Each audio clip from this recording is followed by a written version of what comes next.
and welcome to episode 146 of Killer Hangover. I'm Bettina. And I'm Beth. And the bobbing Hello. head over there is Beth. Hello. Oh, spooky season episode 2. I am so excited. I know, you said yours is really scary. It's really scary. It's really Mine's scary. just unbelievable. Unbelievable. That's all I have to say about that. Oh my gosh. Do you know what happened today? So I'm talking to your sister. Hold on, my doorknob just moved. I'm already freaking myself. Hello?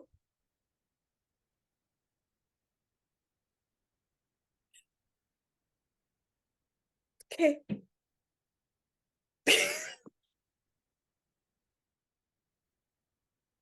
It was a dog trying to get in. It was a dog. It was a dog. God. Okay. So you were on the phone with Katie. You were on the phone with my sister. And I looked outside the back, and I'm not exaggerating. Okay. There are hundreds of blackbirds or crows. I think there were blackbirds in my backyard. You know in it's the coming. trees. You know it's coming. Blackbird singing in the dead of night. Okay. Sorry. I hear that and I have to. I'm thinking of Alfred Hitchcock, but you know. The birds. Oh my gosh. Is it like crow season or something? Because they are everywhere, even here. I think these are blackbirds, not crows. They're smaller. They covered my yard. They were in the trees. They were in the boughs. They were on the grass. I mean, I'm talking literally hundreds of these blackbirds. So it looked just like the birds, exactly like the birds, except I think those were crows. But anyway, so I'm like, bad omen of some kind. Like, I'm like, Katie, I have to hang up because I'm going to make a video of this. So I did like they did in the Alfred Hitchcock movie. They opened the door real slowly and they slowly walked out. I had my video recorder thingy going, and I slowly went out and I walked around the yard amongst. You did? And all you heard, and I'll play the video for you, but you can't really, my camera must not be good because you couldn't really see. But is it the camera or is it user error? Probably mine, but you could hear hundreds of blackbirds surrounding you, the sound of them.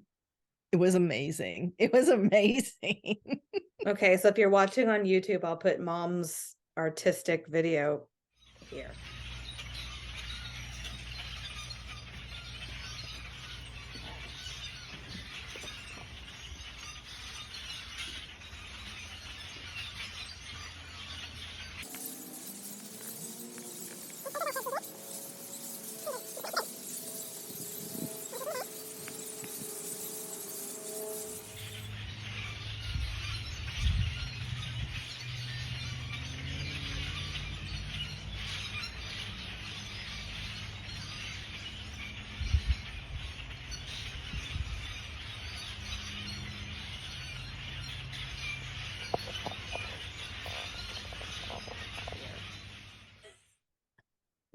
Just listen to it. Don't try to find a blackbird because you probably won't see them. They're all in the trees, and oh my gosh, it was so fascinating. Cool story. Terrifying. Thank you. Terrifying. I remember being young and you introducing me to the birds and that being like one of your favorite scary movies or something. I just love whenever I think of the birds, I think of you. So there must be something. I have a little fun story or just something to share. Look what my mother-in-law got me. It's a towel. That's darling. It's a kitchen towel. It says serial killer and it's a little bowl of cereal, a little pumpkin bowl of cereal. She says, I saw this in the store and I thought of you. I was like, oh, well. Oh, okay. So, Mom, Halloween episode number 2. It is, we are in the midst, in the middle of spooky season. There you It go. is upon us. Well, I've got the true crime. You have paranormal. You also have the drink. Yes, I do. I am drinking a poison apple cocktail. And what's really fun about this cocktail is that it's glittery. But then I really wanted to use my new glass. So if you're watching on YouTube, you really can't see that it's glittery. I wish I could like show you, but there is glitter. I bought glitter for my cocktail, but this glass was just too cool. Isn't that neat? Yeah. Okay. Okay, so this is poison apple cocktail. It is delicious. It's delicious. This is a 1/3 cup of apple cider, a 1/3 cup of cranberry juice. Oh, it's healthy for you. Sure. Because then you add in 2 ounces of Fireball. Oh. That totally says 1 ounce. I almost said 10 ounces. It's 1 ounce of grenadine and a 1/4 teaspoon or just a little, whatever you want to sprinkle on there of your gold glitter. I got mine on Amazon. I can link it if you guys want to know. It's awesome. So it's edible glitter? Yes, it's cocktail glitter. It's for cocktails.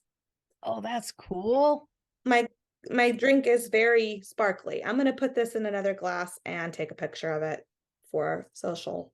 Please do, Our social because media. we are so not getting the effect of the sparkles. No, you're just getting the effect of this really cool glass that still has a price tag on the bottom. I know. I was going to say, are you planning on returning it or what? No, I got this at the at-home store for $4.99. Cheers. This is delicious. I bet it is.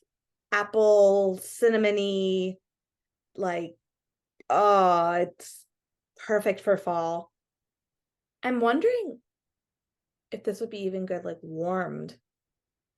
Maybe not. It's delicious. So it might be. It might be good warmed.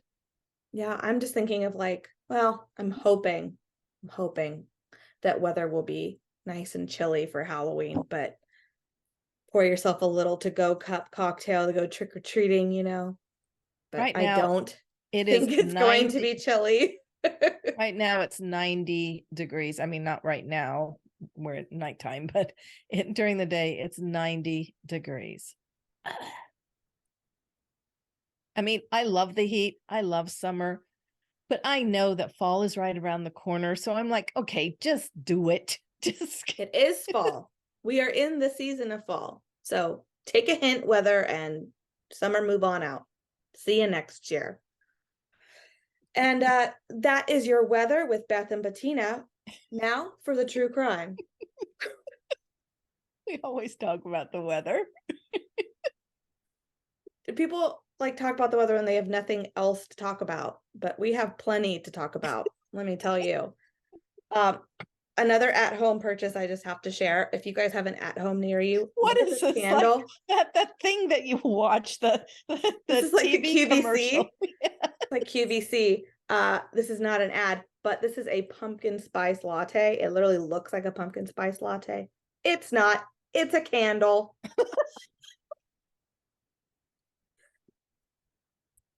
And it smells amazing.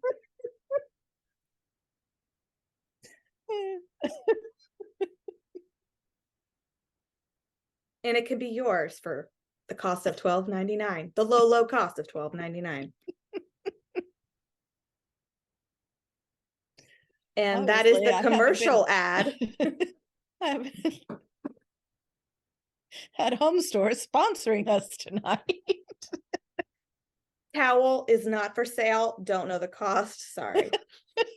Don't know where it came from, but Find yourself a mother-in-law that buys you fun things. I don't know. Okay. are you Enough of that. ready? Enough of that. I am ready. Okay. I chose this really wackadoodle story. It does not take place in the United States, takes place in England, and it takes place in the 1800s. So, totally off base here. But the subject. We don't have a timeline to our podcast. We're good. Well, that's true. The subject's birthday was October 31st. Oh, I didn't realize that. I didn't realize that until I started researching. Whoa! And I was like, oh, so cool. Her birthday's in October 31st, Halloween. All right, cool. That would be a really fun birthday to have. Well, I don't want to be anything like this woman. Okay. Marianne Cotton, Marianne Mowbray, Marianne Ward, Marianne Robinson. One person started off as Marianne Robson, not Robinson, but Robson. Okay. She was born, as I said, October 30th. What? You're just following me so far? Okay. Born October 31st, 1832 in Low Morsley, Durham County, England. Okay. Now, do you have a paper and pencil? Because the story, like I said, is wacky. And All right. It would have been easier for me. It would have been easier for me just to do a timeline, but that would have been kind of boring. So, okay. She and her brother Robert, her mother and father moved. Oh, this stuff you don't have to write down. Moved to Durham, where her father got a job as a coal miner. Life as a coal mining family was far from easy. Hard, dirty work, not much pay. Living conditions were hard. Very little, if any, education. Not quite slum conditions, but just one small little step up. And things got worse when Marianne's father fell to his death down a coal shaft. And he's the provider, so that's really Mm-hmm. stinky. Yeah. Like 150 stories or something. It was like a really long fall.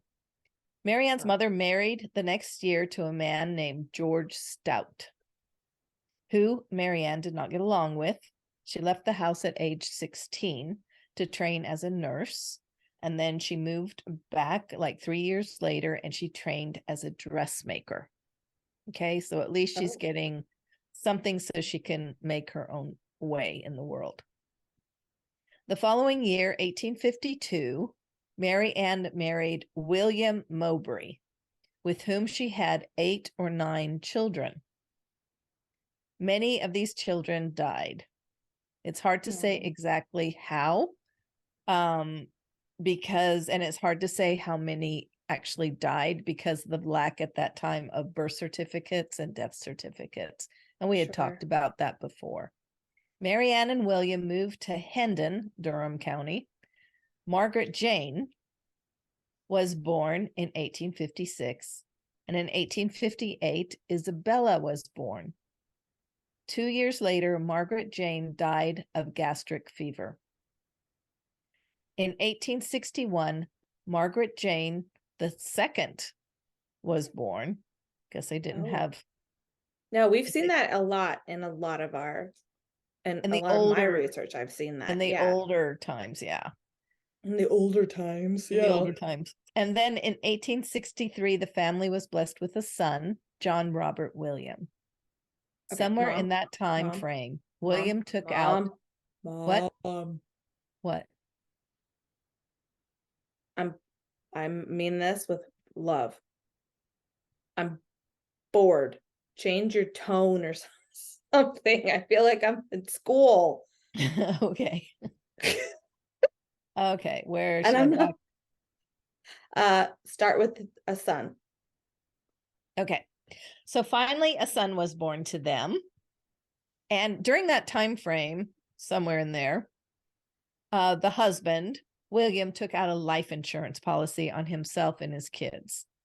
Probably a Okay. really bad idea to do because a year after he was born, the baby, William, died of gastric fever. And a year after that, William Mowbray died of intestinal disorder. Okay. What's gastric fever? Gastric fever is like a intestinal flu. Okay. Okay. Now remember, these days medicine wasn't the greatest. And they lived in, not high standards. And so many children actually died during this time. No, I don't. Yeah. I didn't know it that gastric fever. Right. I looked it up because I didn't know either, but it's an intestinal flu. So Okay. old fashioned. The All drink right. she's drinking. Not the disease. I mean, the disease could be too. I don't know. Maybe it has a different name now. Old fashioned intestinal flu. All right. So now Mary Ann and her two daughters and the insurance money moved to Seaham. Within a few months, Margaret Jane II died of typhoid fever. Some sources, though, say it was gastric fever. So, Okay. not knowing what else to do, Mary Ann sent Isabella to live with her mother. Okay, so Isabella's safe for a little while. But Okay. that's her only child at this point. Yes, her only child. Out of all those children, this is now her only child. So she had 8 kids and now she's down to 1. She had 8 or 9 kids. Yes. Oh, Again, we don't know for gosh. sure. Could have been even more. We don't know for sure because of the situation with the birth certificates. All right. Mary Ann started working as a hospital nurse and there met a patient, George Ward, in the ward. The two were married. It's a mom joke. It's not a dad not a joke. dad It's joke. A mom joke. A mom joke on this podcast. Oh, mother. The two were married mere months after they met. But poor George died a year later. George, wait. George. We haven't had a George in a while. And we don't have him for very long, apparently, because he's dying now. Okay. Nope. He's dying. A year later, he died from intestinal problems. And yes, Mary Ann collected money from his insurance policy. They did not have any children. Okay. A month after his death, Mary Ann was hired as a housekeeper by James Robinson, a widower with 5 children. Oh, no. It's reported that just weeks after starting her job, one of the Robinson children died of gastric fever. A year later, Mary Ann, pregnant with Robinson's child, they're not married yet, pregnant with Robinson's child, went to nurse her ailing mother. Okay, so she moved away for a while just to nurse her mother, but she didn't have to stay long at all because her mother died of gastric. Well, we don't know what she died of, but her mother died a week after Mary Ann came. Okay.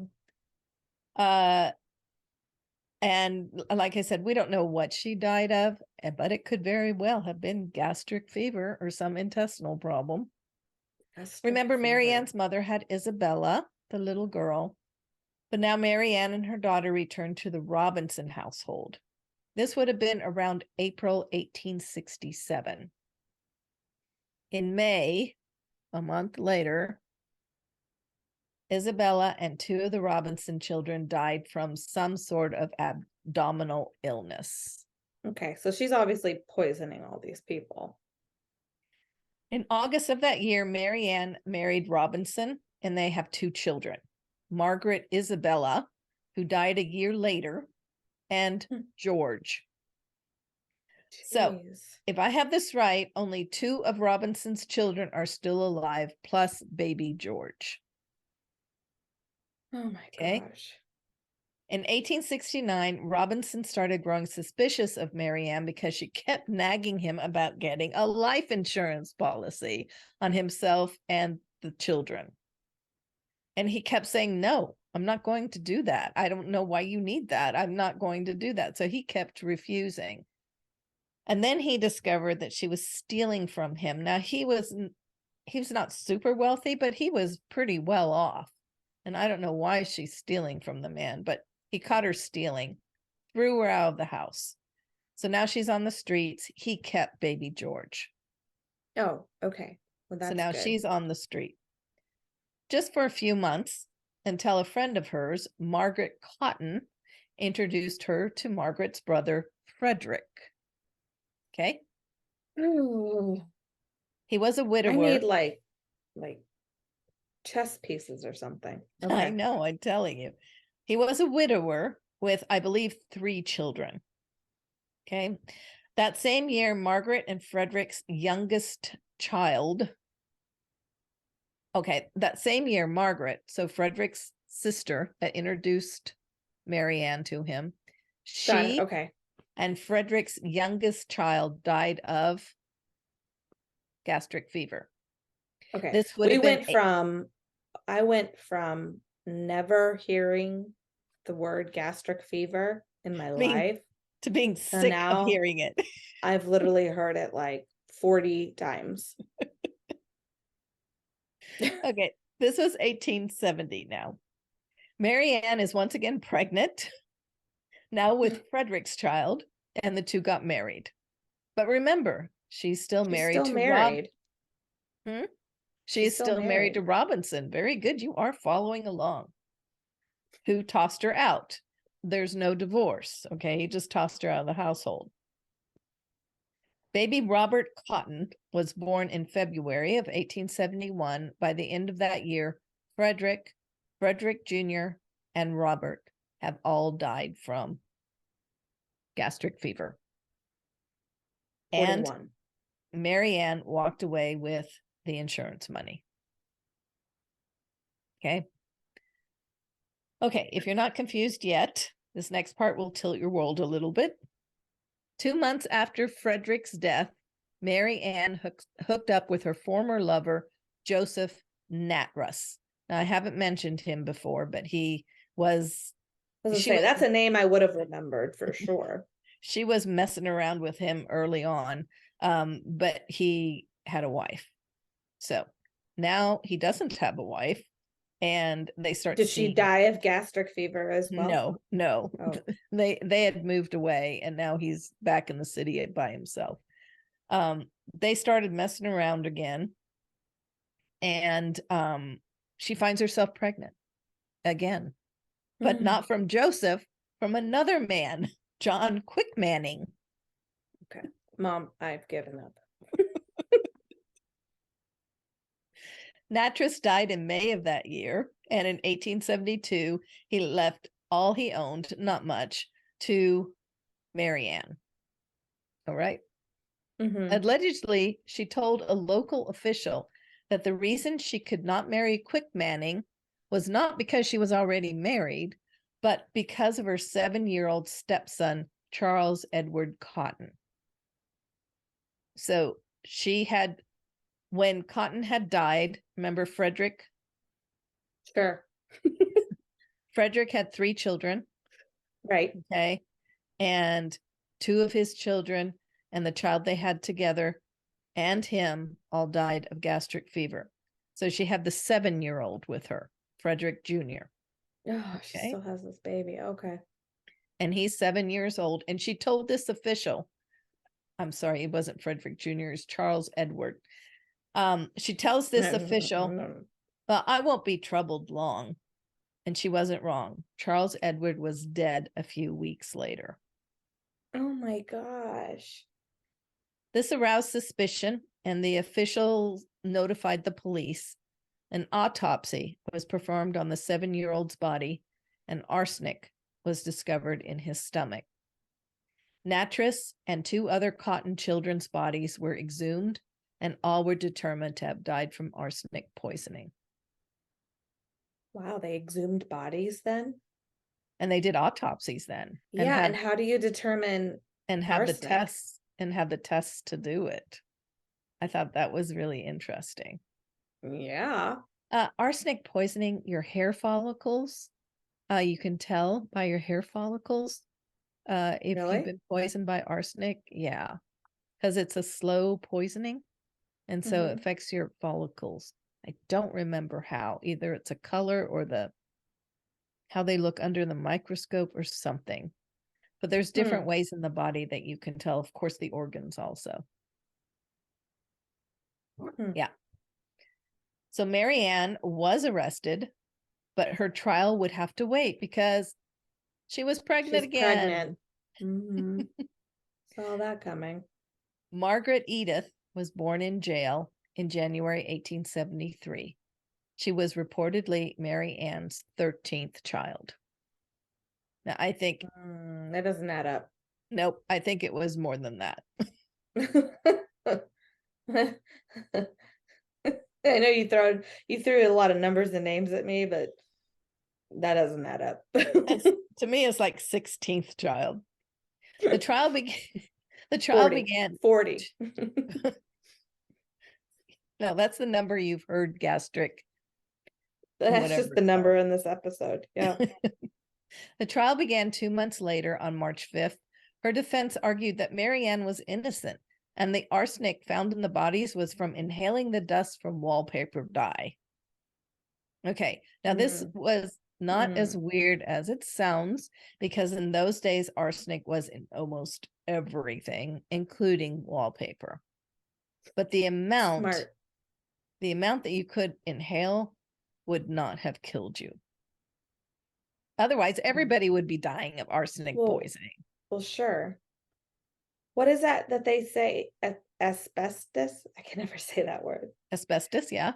That's also in like older homes now, like when you buy, because it's in like the wallpapers and it's in the walls, wood, right? The walls, yeah.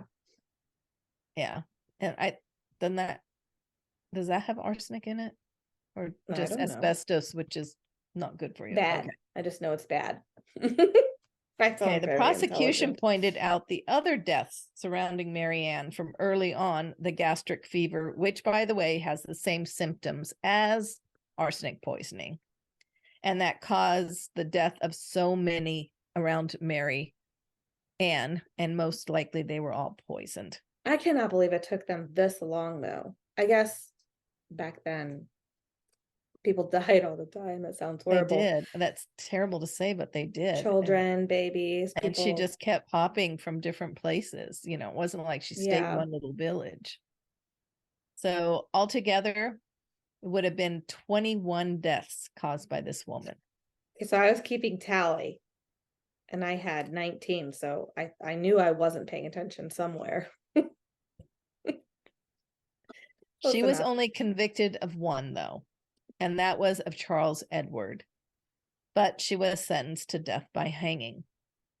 On March 24th, 1872, she was hung. But even that was chaotic. The execution. I'm sure back then they had all those people come to watch. Yep, they did. But the execution was supposedly handled by a, quote, notoriously clumsy hangman. The trap door was not high enough to break Mary Ann's neck. This is horrible. So as she hung there strangling to death, the executioner had to actually push down on her shoulders so that the noose would tighten around her neck. It took her about 3 to 3.5 minutes to die. I know that's horrible. That is horrible. But this woman is downright evil. I'm sorry. She never confessed to any of the deaths. I just feel bad for the clumsy man who had to sit there and hold her down. That's horrible. That is horrible. For him, Because it's That's like, traumatic. otherwise you just have to open the trap door and boop, they break their neck. Mom, gosh, you don't have to put it like that. Okay, she took all those debts to the grave with her. But wait, before I go, there's Before even you go, are you leaving? I'm leaving. Telling the paranormal story on my own. There's a children's rhyme about Marianne, which I find extremely creepy since she killed so many children. The rhyme goes like this. Ironic.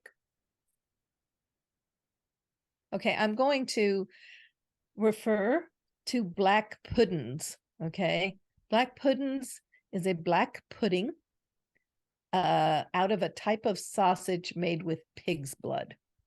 Okay, What? just so that you don't stumble upon that word. Here we go. Marianne Cotton, she's dead and she's rotten. She lies in her bed with eyes open wide. Sing, sing, oh, what can I sing? Marianne Cotton is tied up with string. Where? Up in the air, selling black puddings a penny a pair. Marianne Cotton, she's dead and forgotten. She lies in a grave with her bones all a-rotten. Sing, sing, what can I sing? Marianne Cotton is tied up with string.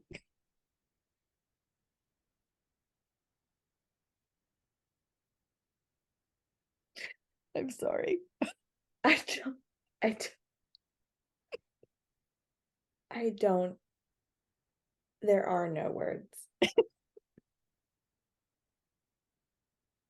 Is this like something children would sing as they... After she was hung, this rhyme came to be about. So it's kind of like London Bridge is falling. What is wrong with human beings? I mean, what is wrong with us? It's kind of like horrible. London Bridge is falling down and Ring Around the Rosie. These are all very macabre songs when you look into the history of them. But this I one, get it, but London Bridge is falling down. You can at least paint a lovely picture of a bridge falling. A lovely picture. But this is a very vivid. She's it's hung very up with vivid. string. This one's Her bones are rotting. She's dead and forgotten. Her bones are rotten. I'm sorry. Oh, that's horrible.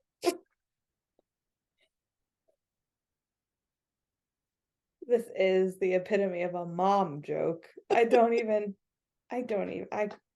what to say. That's your true crime for the week.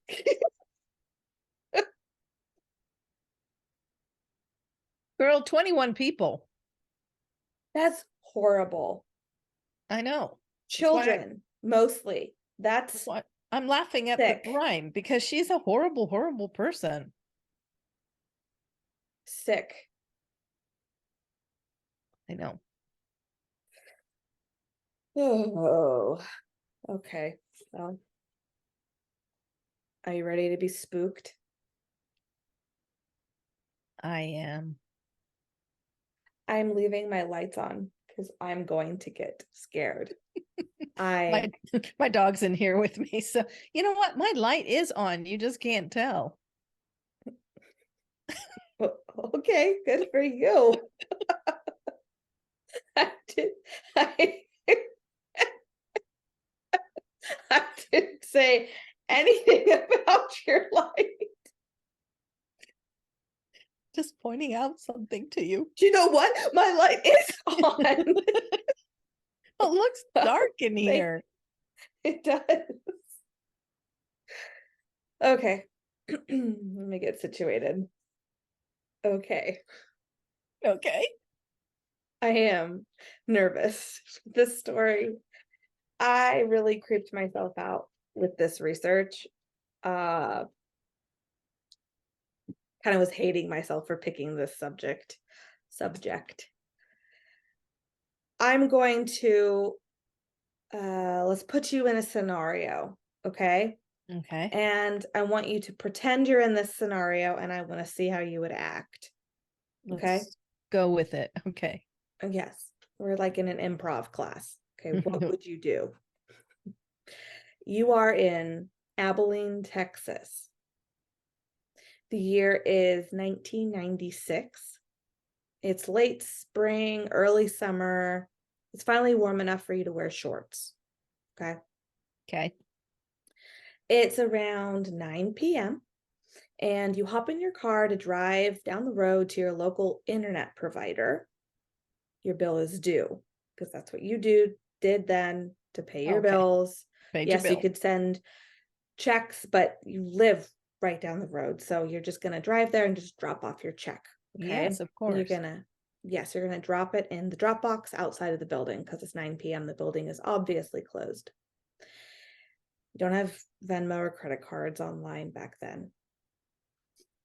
As you're driving, you're listening to the radio. The top hits at the time, putting you in the zone here, okay? Just putting you in the zone here. In 96. So the number one song on the radio, I looked this up, was the Macarena. I remember that dance. Always Be My Baby by Mariah Carey. Yes. It's All Coming Back to Me Now by Celine Dion. And Ironic by Alanis Morissette, which is really weird since that's what I just said earlier with your story. And Who Will Save Your Soul by Jewel. So just putting you in the zone here. Okay. The building you're heading to is right next to the movie theater. You park and you use the glow of the theater's marquee to write out your check. As you write your check, there's a tapping at your window. You look outside and there are two young boys, both wearing hoodies with the hoods pulled up. One taller than the other, but they both look to be between the ages of 9 and 12, so they're not very old. You're suspicious of the boys, but you roll your window down slightly. So what are you thinking right now? That's stupid. I wouldn't have done that. It's just two young children standing outside your window. They just Okay, tapped first at of all, you. I would have written the check at home. Just saying. Put it in an envelope. So all I'd have to do is drive up and drop it in. Okay. Well, you didn't do that, okay? You didn't. So now you didn't do that. So now you're in this situation, okay? Mm-hmm. You're thinking, maybe they just want money. Like, I know them. I don't know. So you roll your window down and you look out at the boys, and they're not threatening. They're just these two young kids in just hanging out. They're just these two young kids, but you're overtaken by this incomprehensible, soul-racking fear. You're just terrified. You're not exactly sure why. It's not like these boys have done anything threatening. You can't explain it. You're just so terrified. The taller of the two boys was the one who had tapped on your window, and he starts up a conversation with you. He had an olive complexion, brown curly hair, and he spoke really smooth. Like, he was very comfortable talking to adults. Okay. The other boy, he's shorter, pale skin, freckles, and he has pale red hair. And he stands a little bit further back from the car. He's not talking. And he seems a little nervous. He's kind of like looking around a little bit. He seems a little nervous. The taller one explains to you that they're trying to go see a movie, and Mortal Kombat. Trying to go in to see Mortal Kombat, and they forgot their money at home, or their tickets at home. And they would like a ride home so that they could go and get their tickets. They're not threatening. He's being very polite. He's asking, please, may we have a ride?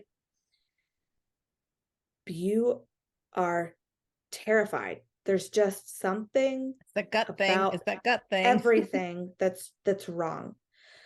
Your suspicion grows when you see on that lit up marquee The last showing of Mortal Kombat had started about an hour ago. So their story doesn't even make sense, because by the time you went to go get their ticket and drove them back, the movie would basically be over. So Right. your brain is processing all of this. And as you're kind of processing this, the boy's saying, it wouldn't take very long. We're just two kids. Like, what's going, why you seem scared? We're just two kids. We don't have a gun or anything. You notice as he's talking, your hand is gliding towards the lock to unlock the car.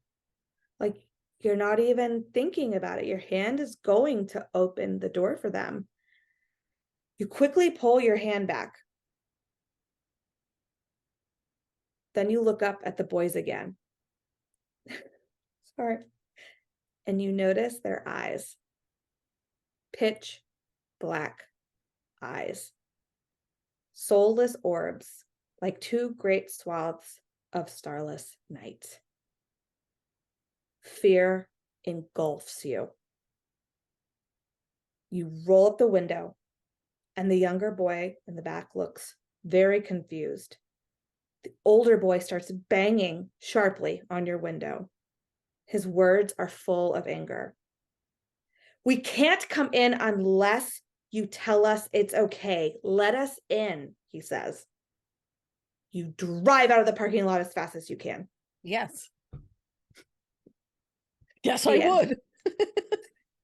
The end. This happened to a man named Brian Bethel in 1996 in Abilene, Texas. He is a writer. He's a reporter. But put that aside, he really hesitated to write this story and share his story because, so this forum called Google Groups back then was asking for paranormal stories, like real ones. They wanted real stories. And he even prefaced his story with, nobody's going to believe me. This is crazy, but I have to almost like get it off my chest. And I know everybody's going to think I'm crazy and everybody's going to think I'm making this up. But he posts it. He really hesitated, but he posted it. And once he did, others, and I should phrase that differently, several others, like 40. Oh, more 40. than 40. There's that number again. I did that on purpose. Did it on purpose. More than 40. Believe me, more than 40. I myself read more than 40. People came forward with their own experiences of these beings known today as Black-Eyed Kids. Yeah. Ooh. BEKs is what they're kind of, Black-Eyed Kids, BEKs. I've heard of them before, but I didn't really know what they were. Well, let me tell you. By the way, a lot of in that story, incomprehensible, soul-racking fear, soulless orbs like two great swaths of starless night. Those are all quotes from his initial report of the BEKs. Accounts of the Black-Eyed Kids dates back to the 50s. Now, this is where I don't want to lose you here, but we all learned what a creepypasta was last week. Correct? Right, class? Okay. This is not a creepypasta. I'm going to say it again. This is not a creepypasta. Because he had written this forum on the internet, a lot of stories say that it was just some creepypasta. It was just some story that somebody made up. And then it's grown into this like Bigfoot scenario kind of a thing. But that is, honestly, it's not the case. He wrote it into a forum. He was scared, but he just kind of wanted to share it. And because he did, other people came forward with like, you know what? Me too. Or, yeah, my grandma told me a story back in her day about this story. And I mean, there are accounts that date back to the 50s. He's just the first one that you can say documented it. Who came out with it, right? Yeah. Now people aren't sure exactly what these things are. I will say this too, that there are stories of Black-Eyed Kids, not just in the United States, there are stories of them in other countries as well. But it's interesting because here in the States, they're more of like this demonic being. And some people even think that they're possibly aliens. Uh, it's it's crazy. Some people say that they have something to do with like vampires, because it's very similar. Remember the child said, we can't come in unless you tell us it's okay. So Right. just like a vampire, they have to be invited in. And Oh. that's kind of the case in all of the stories I read. They have to be invited in. Now you said They in the United States they're looked at that way. Are they looked at the same around the world? and other stories from other countries, and I think I talk about that later, they're looked at as more like a ghost, demon ghost like, where here they're looked at as kind of like a cryptid or like a Alien. alien or some kind of, yeah, like a tangible I see. being. I see. Uh, so they pose as children, right? I mean, that's the least threatening thing to a lot of us. And, but yet these individuals that come in contact with these children are overtaken with fear. And there's nothing threatening about these kids. They look normal. They talk very politely. They're very nice. And either they have their hat down or they're looking down or they have a hood pulled up so you can't exactly see their eyes. Until they reveal them. Exactly. Typically, these children are between the ages of 6 to 16, no older. There are some stories of some adult Black-Eyed Kids, I guess, adult Black-Eyed beings, very few. And in other countries, they are more adult, but here, majority of the stories were all between the ages of 6 to 16. Do we Their know if black anybody eyes, has ever invited them in? oh yes, I'll get there. Oh, oh, Uh, their eyes are described as pools of black. Most stories that were shared were of these Black-Eyed Kids coming up to their house, asking to come in to the house. I'll share some of these stories with you.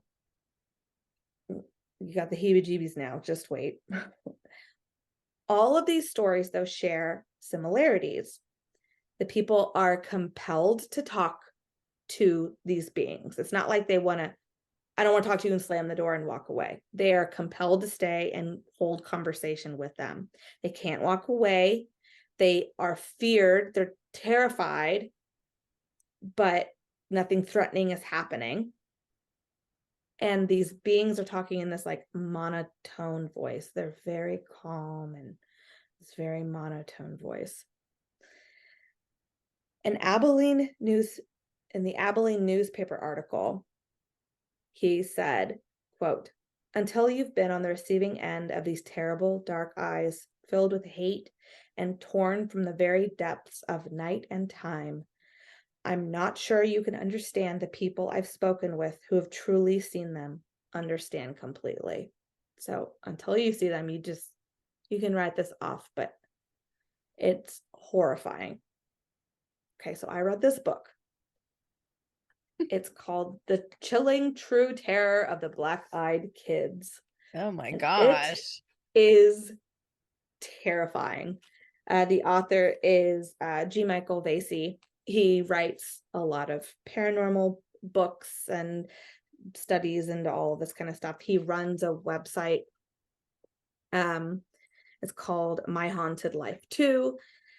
People can submit their personal stories and they can kind of connect on different things. So people have connected obviously with their experiences with the Black-Eyed Kids, and he's put this in his research into the Black-Eyed Kids into this book.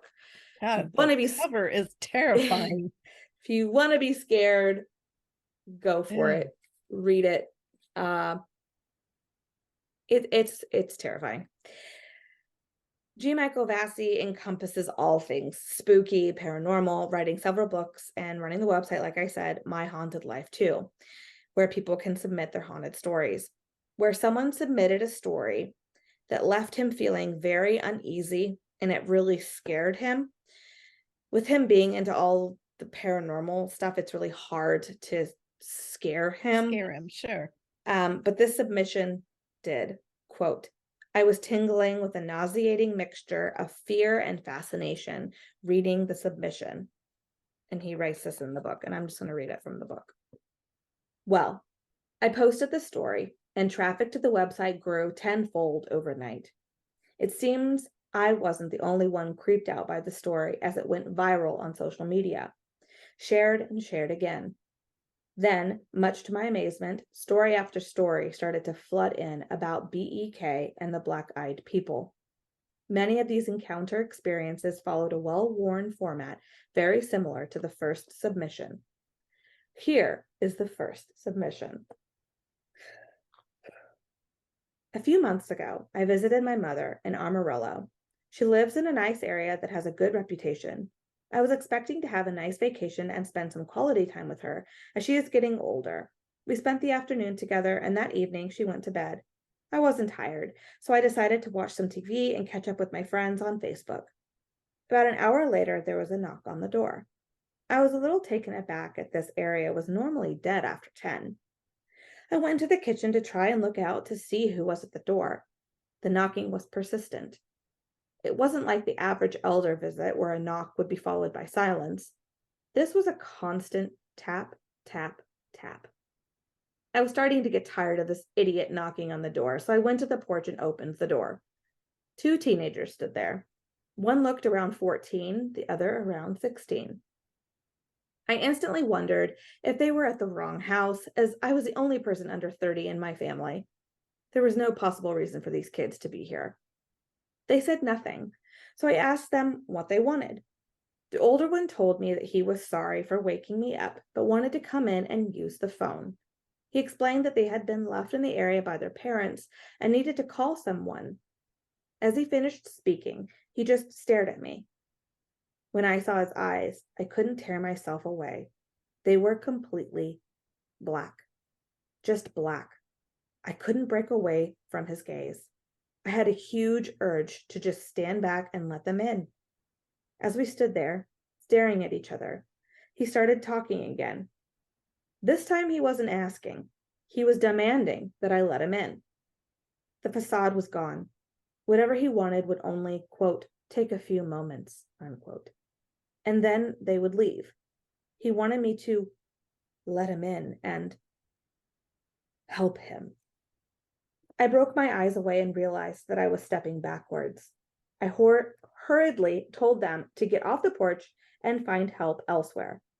I closed the door with them still standing there and headed towards the phone. I called the police and told them that there were a couple of kids in the area who seemed to be up to no good. They told me later that they did a thorough check, but didn't find anything. No one else in the area had seen them either. My mother hadn't even heard them or the knocking. When I told her about it, she just dismissed it as the youth of today with poor manners. She didn't see their eyes. I felt terrified, and I felt at odds with their will. I think they meant to do me harm. Has anyone else had any experience with black-eyed kids?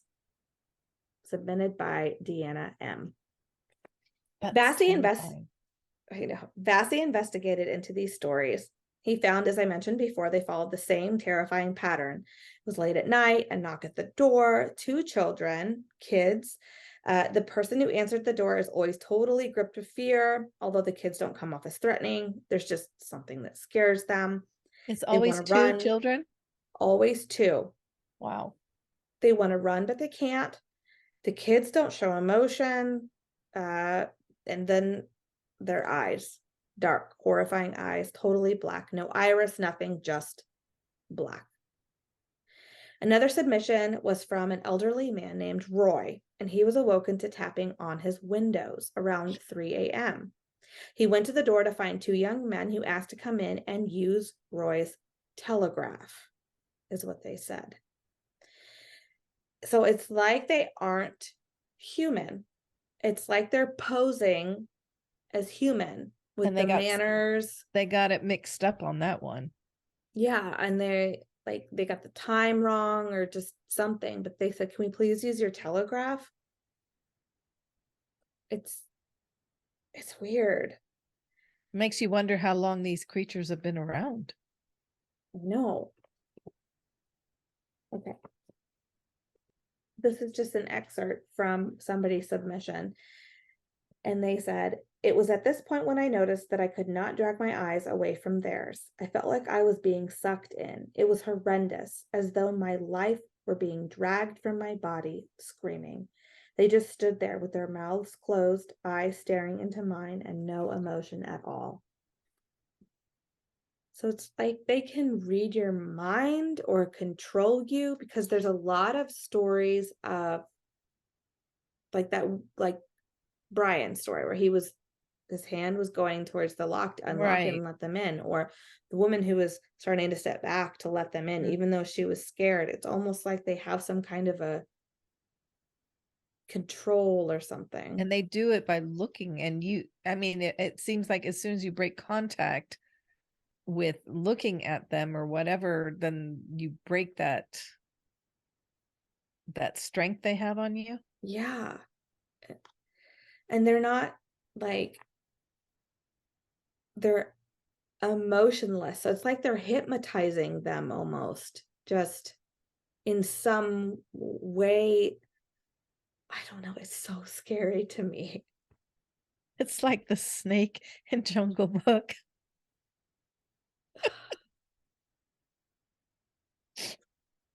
Look into my Trust in me. eyes. Just in me. Yeah, exactly. Mhm. Okay. I have more. Here is another one from a lady in Odessa. And if you've noticed, a lot of these submissions are from Texas. Texas. I was going to say that. Yeah. One evening, I was sitting in my bedroom reading a book. It must have been around 1 a.m. and was a Friday night. She's a partier. My husband worked nights, so I usually tried to stay up for him. I heard a knocking. It wasn't a normal knock. It was a slow, constant one. That right there would just put me off. Tap, tap, tap. I got up out of bed to see what it was. I looked out of the window and to my surprise saw two young children. I opened the window and asked them what they wanted at this time of night, and they replied by saying simply, "Let us in." Well, that's directed to the point. All right. Now, I didn't recognize these children at all. They weren't the kids from next door. They were dressed in black clothes and looked dirty. I did wonder if they were runaways, and it did cross my mind to call the sheriff. You think? I would have the moment tapping started at my window. I said no and asked what for, and all I got back from them was, quote, "We want to use your bathroom." I was quite shocked. The children of about, I'd say, 10 years old wanted to use a stranger's bathroom at this time of night. So I told them no. I closed the window, but looked at them through the glass, and to my surprise, I glanced at their eyes, and I have never, ever seen eyes like them. They were black, completely black. I got the feeling of evil and unhappiness. It surrounded me. It was horrible. The knocking continued for 2 hours. Oh my gosh. A slow but rhythmic knocking that reached all around the house. Why didn't you call the police? I picked up the phone several times, but the phone line was dead. Dead. Ugh. I didn't dare look outside again. When my husband arrived home, he said that he didn't see anything outside. I told him about the phone and he checked it. It was live. I haven't seen the kids since. Oh, thank goodness. So it's like they find their intended victim, and then anybody around them Doesn't see It's it. not their intended victim, doesn't see it, hear it, anything. Because like this isn't the only story I read where there was like loud knocking, like banging all over, and like neighbors didn't hear the banging. Not like the spouse was asleep and didn't hear any knocking. So it's only like that person that's the intended target is the Almost only like one. it's banging in their head. It's knocking in their head. You know? Oh, this is so scary. Okay. There are stories of them knocking on doors of men in army bunks on military bases. So how kids aren't there, like on training bases where there's not families. Mm-hmm. This army guy wrote in and how they were at the bunks. There are even stories of kids, and I'm so sorry, of children knocking on sliding glass doors, like on balconies and like Oh my apartment complexes. gosh. Like, how did they get there? And they just knock and can we come in? How did they get there?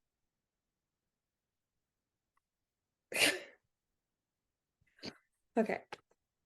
This is my No wonder the knocking on your door freaked you out. Yeah. Now you get the beginning of the podcast where I was like, there's something at the door. It was stupid Annabelle. My stupid dog. Okay, this is my favorite one. The incident took place about 7 or 8 years ago. I have been reading many of the accounts on your website and wanted to share my story. It was a little different to the average account I have read and may be useful for someone. I had just moved to Las Vegas with my wife of 20 years. We were small town folk from the Midwest. We moved cross country. Being naive and new to city living, I habitually answered the door without a second thought. I had never even heard of a black-eyed kid until this incident. The first thing that should have tipped me off to the strangeness of the situation was the fact that someone was knocking at 4:30 a.m. The second thing that should have dawned on me is this kid had to reach over a rather tall patio gate to unlatch and open it, which I tried to do later and couldn't manage. I'm not sure how he managed to get into my yard. The knock at the door was startling. My wife and I were getting ready for work, a normal routine. That sucks. You have to get up that early. Yep, that early. The moment I opened the door, I was overtaken with an inexplicable sense of fear. Literally, I went from being relaxed. How could you be relaxed getting ready for work? That's nice. To shaking like a leaf. To this day, I can picture him, a teenager. Now, in this story, there's only one. A teenager around 5 feet, average build, knee-length black leather coat, short black hair, and sunglasses, eating an apple, standing on the other side of my door. He was very polite and asked if he could come in and warm up. I said no, closed the door, and slid the security chain into place.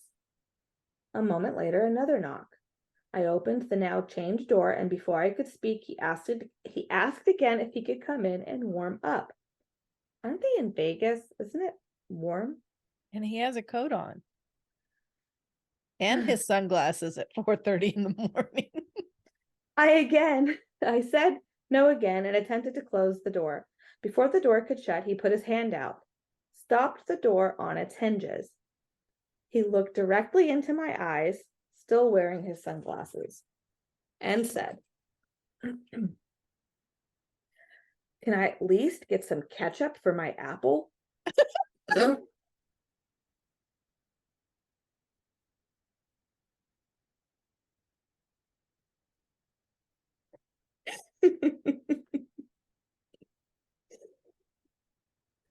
There's so many red flags in this story.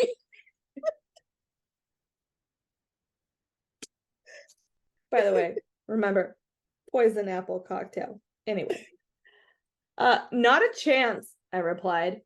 My wife is currently calling the police.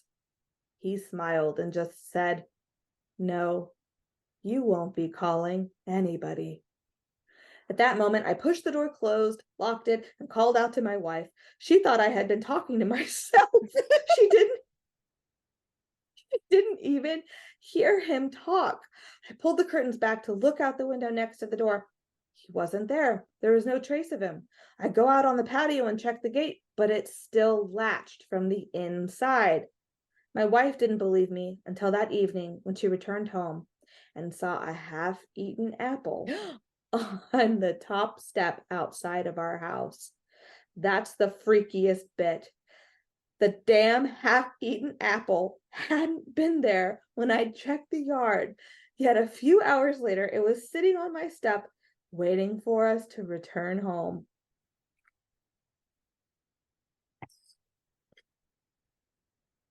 Could I have no words for that ketchup? one. Ketchup for my apple? Can I use your telegraph?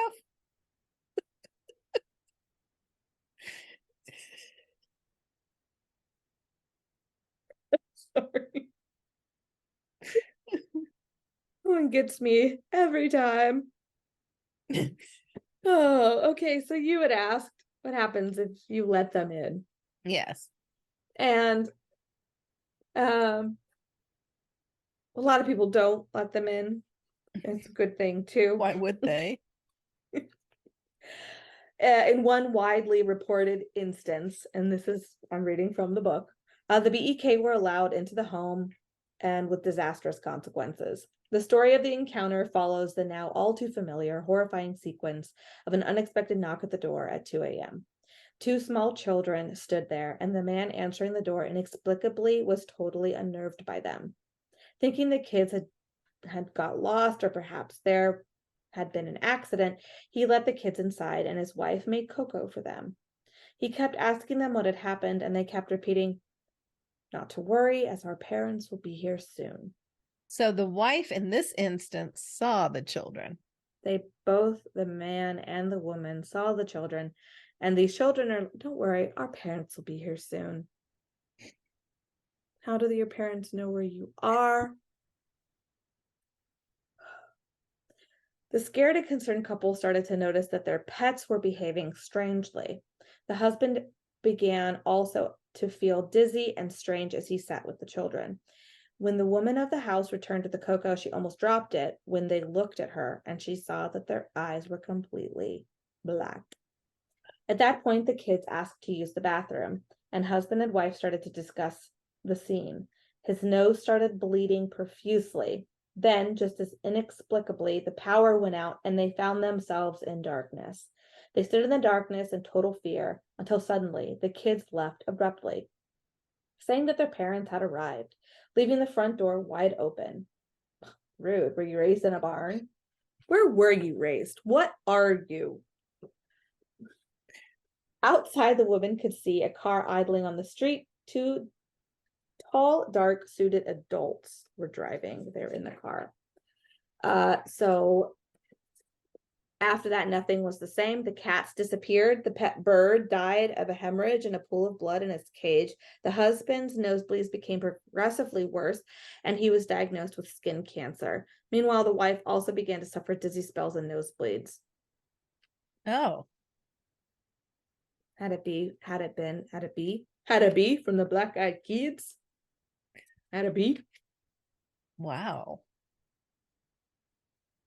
Not good. The end. Just keep you know what I keep thinking of? And I know they weren't black-eyed. Those kids that were walking out of the cornfield. Kids. I thought about that the whole time I was researching this. I didn't see their eyes. They could have been black-eyed kids. Okay. But there was more than two of them. Our listeners are like, what in God's name are you talking about? Okay, I had to have been 10, maybe younger. And mom liked to take these drives with us. Where were we heading? We're heading to Eureka Springs. Sometimes though we would just get in the car and drive. So I wasn't sure. Yeah, but this is Eureka Springs. So we were driving through this like super, super small town. Like, I mean, one building in this town. Like, it was like super, super small town. Well, we had gotten off the interstate I needed gas. So I pulled off the interstate, and then I needed to find directions. And you guys were sitting in the back, and I pulled over into this Church. churchyard. It was a churchyard, but it was like Very, it was very dirt. old. It was an old church, and the where I parked was all dirt. And I was looking at the map. Were you guys outside? Like a one-room schoolhouse kind of a church. Like this Church, thing was old. right? And you're And were you? surrounded by fields. Yeah, were And you it's just outside? dirt. You Katie and guys I were had gotten outside out. stretching your legs, and yeah, and all of a sudden I'm reading the map in the front seat, and I look up and I see these children, varying ages, and there was maybe 5 of them creeping around Walking the church, walking very towards slowly. us Yes. very slowly. Yes. But I just got so filled with fear of these children. And I was just like, just get in the remember car, get in the car, get in that's the car, all I get in the remember. car. You guys, And I didn't even give you a chance to buckle up. We were No. out of there. And I And was like, what is going on? And I only saw them when we were leaving. And they were still just slowly walking towards. Mom, I thought about that as I was researching this. I don't know. When you first mentioned it, when you first started talking about the children by the theater, I was like, oh God, that reminds me of when those children came from behind the schoolhouse. And I just remember Mom being like, oh my gosh, it's the children of the corn. It's the children of the corn. I had no idea what that was. It's like Stephen King. Oh my God, it's coming. First the birds, now we got children of the corn. This is we are definitely hitting spooky season. Oh my gosh. Oh my gosh. What if, Beth? What if? Yeah, but we both saw it, so couldn't have been. Katie, hello, do you remember this? Terrifying. But just in general, just kids coming to your door. Oh, well, that's like ghost children or spirit children are like the most horrific. Are the most horrific things. What's wrong? When I was reading stories though of them like showing up on balconies, that's when I was just like, holy cow, that is so scary.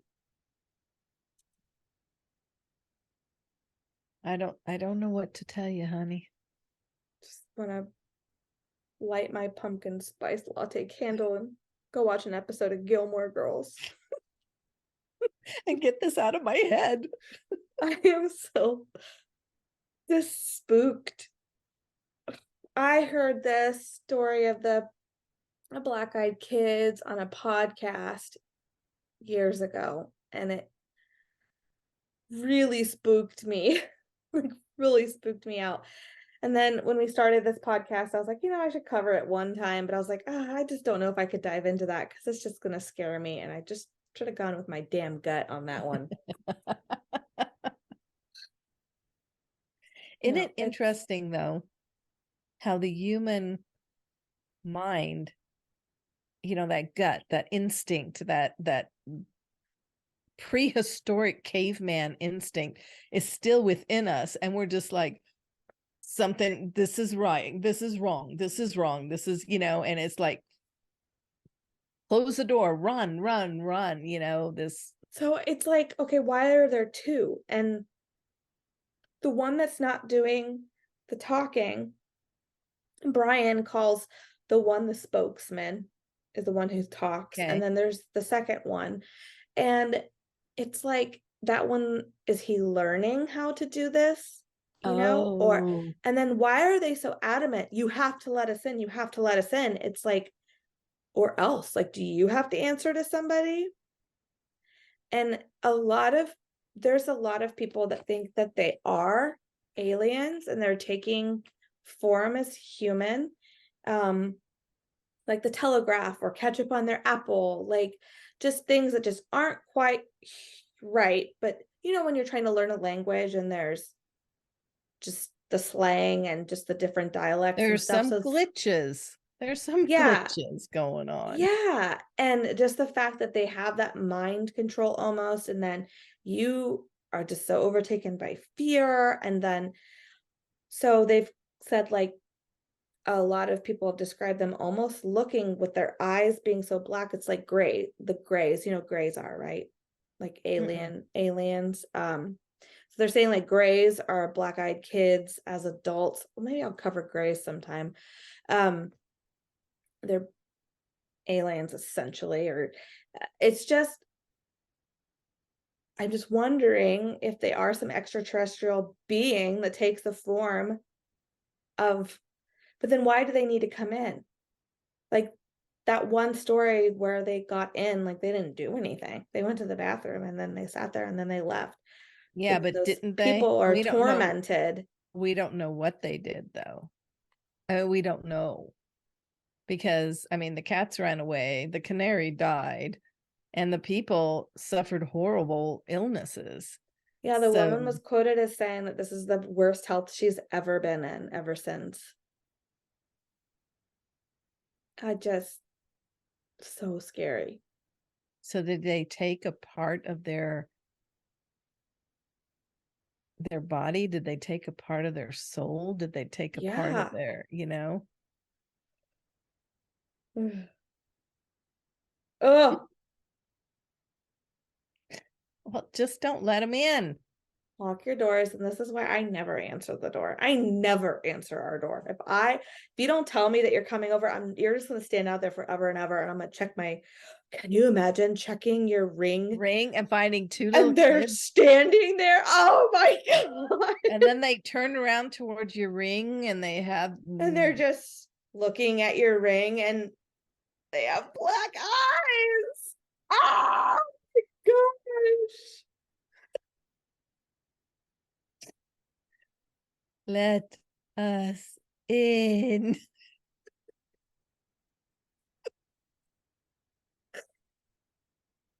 That is so scary. I can't even. Anytime a child comes to my door now, even if I think I recognize them, let me see your eyes. Okay, you're good. Come on in.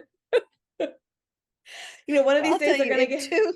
if two little kids came up to my car with hoodies on, I'd be like, "Excuse me, gentlemen, but can you please take those hoodies off? I want to see your face. That is so Oh, disrespectful." you would. Oh my Oh, gosh. hey, Okay. next Hey, week we got our Halloween. our next episode will be our Halloween episode, and we're so There you go. excited for it. I know. I'm so excited. Oh, so you want to hear something kind of funny? I have like a list of cocktails here. Most of these, and this one is from Cosmopolitan again. They had a really cool website of like a list of different Yeah. cocktails. And I was like, oh, what am I in the mood for? And I just randomly picked this one. But how perfect did it end up working out? Poisoned apple. I mean, come on. The ketchup apple. Need a little ketchup in here, a little tomato. Dress it right up. I was not expecting that. No. Obi, stop. Ugh. Well, clearly it's time for bed. Mr. Obi is like, Mom, I'm tired. I still have to go next door and check on the cats in the dark.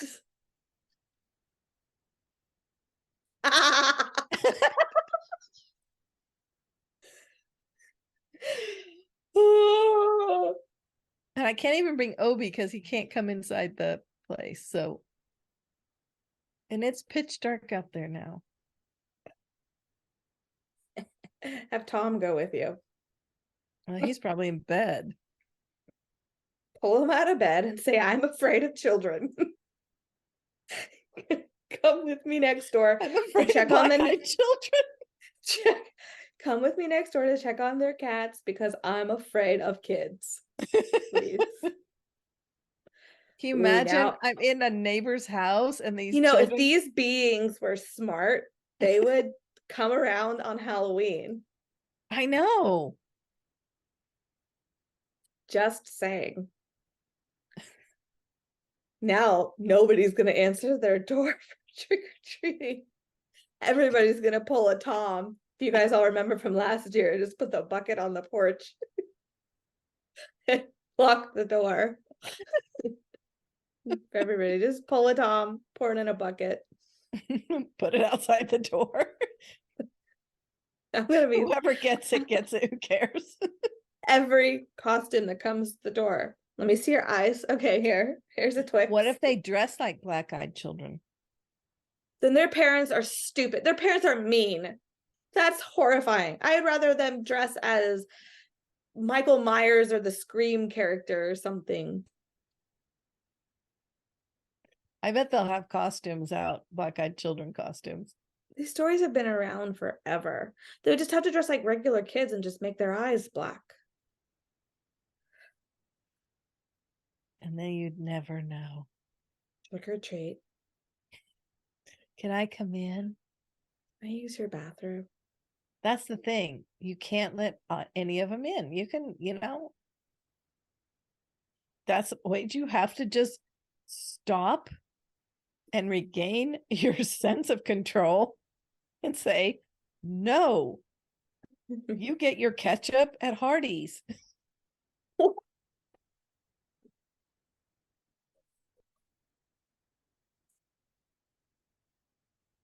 This is not an ad.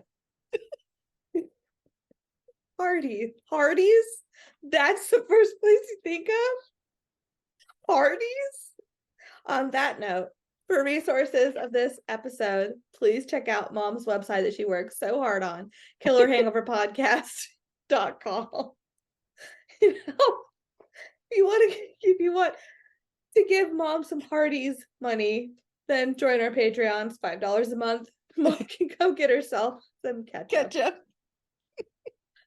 A link to all of our social media, website, and everything's in the description of this episode. Thank you for listening. This was a good one, Mom. Cheers, Mama. Wait, I gotta get my cup. Cheers. I love you, kid.